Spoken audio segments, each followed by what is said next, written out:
Alright, status update. We got the engine in. Everything is where it needs to be. Again, we'll be using a Honda motor mount that used to be there to mount this. Call it a day.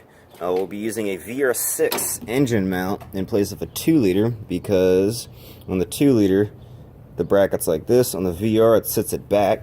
So what that means is we can place it, boom, right there on the frame rail. And since it sits back, it bolts right the hell up.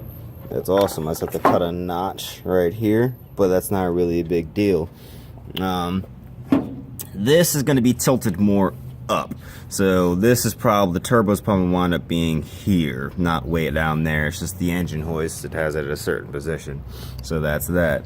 The one very critical thing that I have to figure out is getting the downpipe past the axle.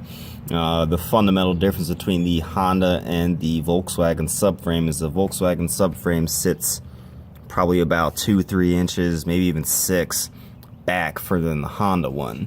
And again, the Honda, the exhaust is up front.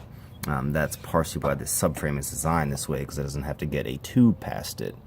That is probably the last hurdle I have to deal with. Other than that, everything should be good. Might have to figure out what to do with this ABS pump.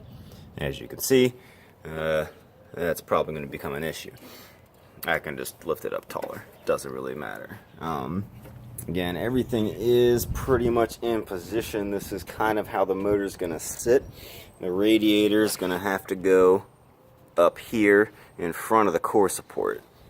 Because I just don't think I'll have enough space to put it in front. Again, the fundamental difference between these two is due to the way the Volkswagen is set up. It's going to be sit a lot further up front than the Honda motor is, eliminating that radiator space. But as far as the shifter goes, I'm pretty happy with it.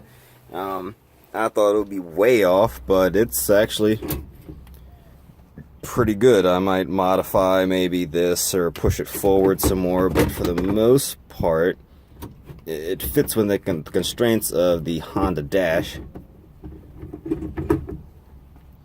But yeah, that's an actual gear shift. Everything's connected, everything works.